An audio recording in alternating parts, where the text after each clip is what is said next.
खड़गपुर नाम की बस्ती में धोंदू नाम का एक नमूना रहता था, जो किसी को तवज्जो नहीं देता था। हर वक्त अपनी जिद में मसरूफ रहता था और उलझ जाता था। क्यों जनाब ढूंढू, कैसी है भैंस की तबीयत? जनाब, भैंस का तो इंतकाल हो गया। क्यों, किसी तबीब को क्यों नहीं बुलाया था? तबीब आता तो 200-400 का नुकसान हो जाता। अरे खफ्ती, अब 2 लाख की रकम का नुकसान हुआ, उसका क्या? मन मर्जी करेगा तो नुकसान मिलेगा। गर्मी की इब्तिदा होने वाली थी।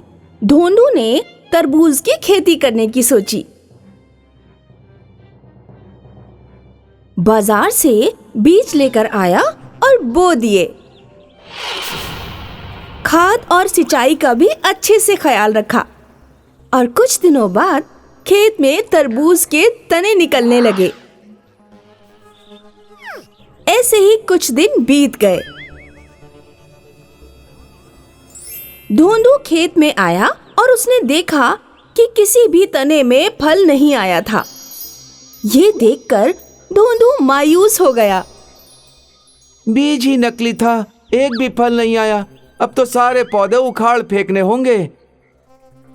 ऐसा कहकर धोंडू सब तने उखाड़कर फेंकने लगा। एक आखिरी तना बचा था। धोंडू उसको भी उखाड़ने वाला था कि उसकी नजर तने पर लगे एक छोटे से तरबूज पर पड़ी। इस बेल को हिफाजत से रखता हूँ, फल बड़ा हो जाएगा तो खाने में उम्दा रहेगा। ऐसा कहकर धोंडू घर तशरीफ ले आया। कुछ दिन गुजर गए। तने पर लगा तरबूज बड़ा होने लगा, रोज रोज बड़ा होने लगा, हद से ज्यादा बढ़ने लगा और बढ़ते बढ़ते कोहे तूर जैसा बड़ा हो गया। धोंडू खेत पर आया तो तरबूज को देखकर उसके होश फाख्ता हो गए। उसकी खुशी का कोई ठिकाना नहीं रहा। तरबूज पर चढ़कर धोंडू नाचने लगा और चीखने लगा। धोंडू की आवाज सुनकर सारा गांव उसके खेत पर पहुंच गया और तरबूज को देखकर वो हैरत ज़दा हो गया। ये तरबूज है या पहाड़? ऐसा तरबूज तो जिंदगी में देखना नसीब ही नहीं हुआ। फिर क्या था, आसपास के सारे माशरे में ये बात फैल गई और कुछ ताजिर तरबूज के दाम लगाने धोंडू के गांव पहुंच गए। नीलामी शुरू हुई और आंकड़ा 2 लाख से ऊपर पहुंच गया।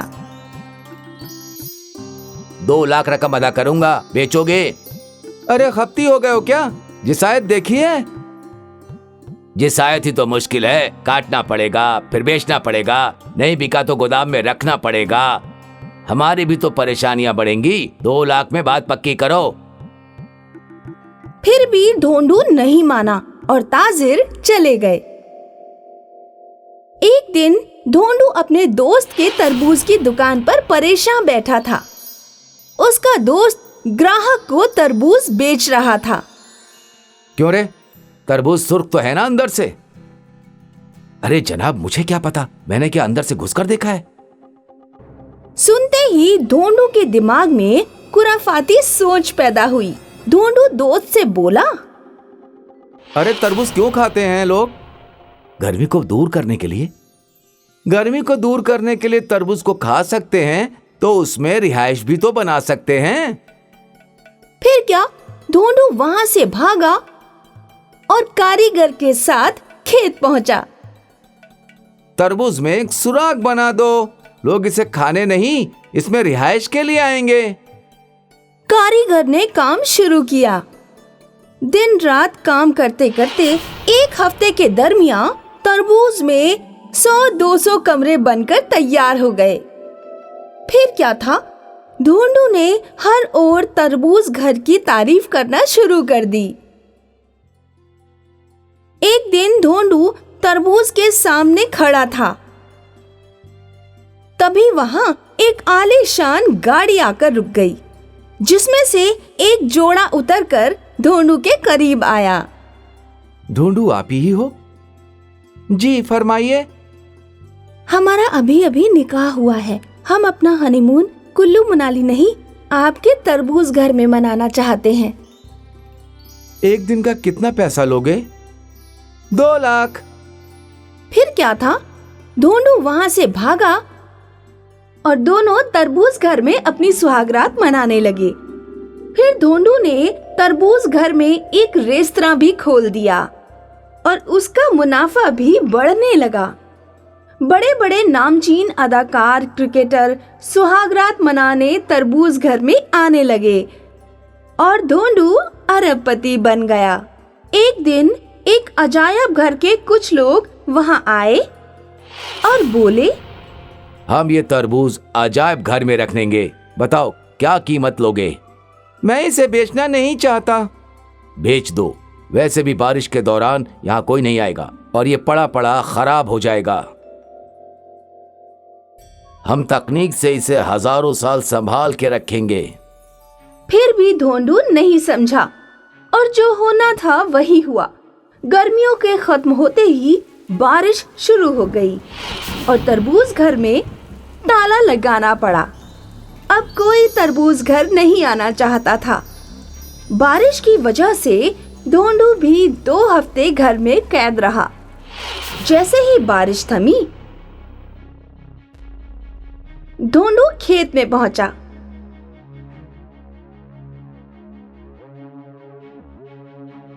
पहुंचकर उसने देखा कि तरबूज घर जमीन पर गिर चुका था। खौफनाक बदबू फैली हुई थी। ये देखकर धोंडू सीना पीट पीट कर रोने लगा। या खुदा, ये क्या हो गया? या खुदा, ये क्या हो गया? ये क्या हो गया? अगर मैं अजायब घर वालों की बात मानता, पैसे भी मिलते और सम्मान भी। अब तो सब खत्म हो गया। इस तरह धोंडू की मनमर्जी उसकी बर्बादी की वजह बन गई।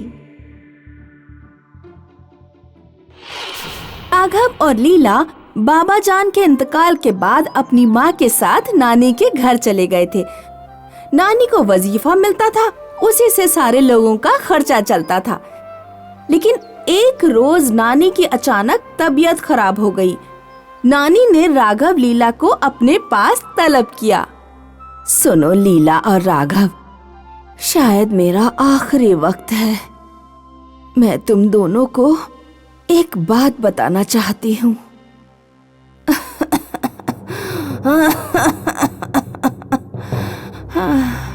बताइए नानी, आप हमें क्या बताना चाहती हैं? इस घर में इस घर में क्या नानी? इस घर में एक तिलिस्मी। नानी, नानी, इस घर में तिलिस्मी क्या? उठो नानी। नानी अपनी बात पूरी करने से पहले ही इंतकाल फरमा गई। नानी के मुंतकिल होने के बाद वजीफा मिलना बंद हो गया। कुछ दिनों बाद राघव का कुनवा पैसों की परेशानी की वजह से मुसीबत ज़दा हो गया। ये क्या अम्मी, आज सिर्फ खाने में रोटी और प्याज? बेटा, घर का राशन खत्म हो चुका है, लेकिन तुम बेफिक्र रहो। कल से मैं घर जाकर लोगों के कपड़े धोने का काम करूंगी, फिर शायद सब ठीक हो जाए। अम्मी, तुम अकेले क्या काम करोगी? मैं भी कुछ काम करूंगा और पैसे कमाऊंगा। तुम क्या काम करोगे बेटा? तुम्हें अपनी पढ़ाई भी तो मुकम्मल करनी है। पढ़ाई तो दिन में होती है अम्मी, मैं रात में चौकीदारी का काम करूंगा। राघव की माँ कपड़े धोने लगी, राघव चौकीदारी करने लगा और लीला घर का काम संभालने लगी। राघव और राघव की माँ दोनों काम करने के बावजूद घर का खर्चा बहुत मुश्किल से चला पा रहे थे। माँ को लीला की शादी की भी फिक्र रहती। माँ, आप खाना क्यों नहीं खा रही हैं? इतनी चिंता क्यों करती हैं? तुम दोनों खा लो बच्चों। मेरे बच्चों, मुझे माफ कर देना। मैं ना ही तुम लोगों को अच्छा खिला पा रही हूँ और ना अच्छा पहना पा रही हूँ। रो मत माँ, हम आपकी मजबूरी समझते हैं। ईद पर लीला ने पूरे घर की सफाई करना शुरू की। वो मचान पर चढ़कर कबाड़ निकाल रही थी। तभी उसे एक चमकदार डिब्बा मिला। इस डिब्बे में क्या है? लीला ने वो डब्बा खोलने की बहुत कोशिश की, लेकिन डिब्बा खुल ही नहीं रहा था। लीला ने वो डिब्बा राघव को दिखाया। राघव, जरा ये डिब्बा खोलना, मुझसे तो खुल नहीं रहा। राघव अपनी पूरी ताकत से वो डिब्बा खोलने की कोशिश करता है, लेकिन कामयाब नहीं हो पाता। लगता है ये डिब्बा अंदर से बहुत मजबूत है, इसे हाथों से नहीं खोला जा सकता। इसे कबाड़ में फेंक दो। मुझे नहीं लगता कि इसके अंदर कुछ है। मुझे बहुत भूख लग रही है, मुझे जरा खिचड़ी ला कर दे दो। अचानक वो डिब्बा खुल गया और उसमें से आवाज आई, ये लो मजेदार खिचड़ी।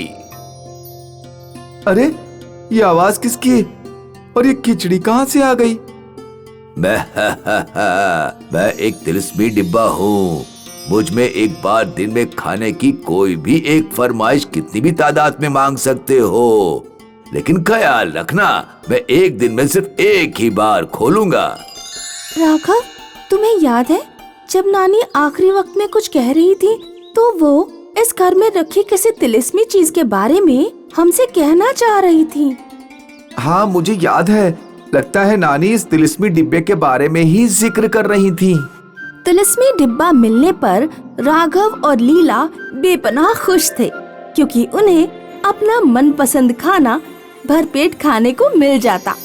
एक रोज राघव पूरी शब चौकीदारी करके घर लौटा। उसका मिजाज बहुत खराब था, क्योंकि पिछली शब उसे मालिक ने डांटा था। लीला, खाना लाओ। अरे लीला, कहाँ चले गए सब? जब मैं घर पर आता हूँ तो घर में कोई नहीं होता। राघव तिलिस्मी डिब्बे से खाना मांगता है, मुझे खीर पूड़ी दो। लेकिन जादुई डब्बा खुलता ही नहीं। लगता है लीला पहले ही इससे खाना मांग चुकी होगी। राघव बावर्ची खाने में जाता है, लेकिन उसे वहाँ भी कुछ नहीं मिलता है। राघव का गुस्सा और भी बढ़ जाता है। लीला खुद खाना खा गई और मेरे लिए कुछ भी नहीं छोड़ा। राघव गुस्से में तिलिस्मी डिब्बा तोड़ देता है और जाकर सो जाता है। कुछ देर बाद जब लीला और माँ घर लौटे तो उन्होंने देखा कि तिलिस्मी डिब्बा टूटा हुआ है। राघव, उठो, ये तिलिस्मी डिब्बा कैसे टूट गया?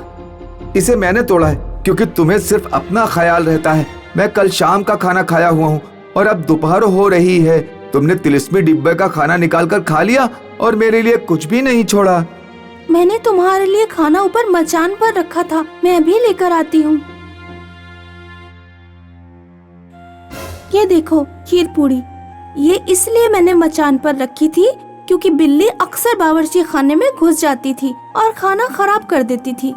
तब राघव को अपने किए पर अफसोस होता है, लेकिन अब अफसोस करने से क्या फायदा जब चिड़िया चुग गई खेत। तभी तो कहते हैं कि गुस्से में आकर कोई काम नहीं करना चाहिए।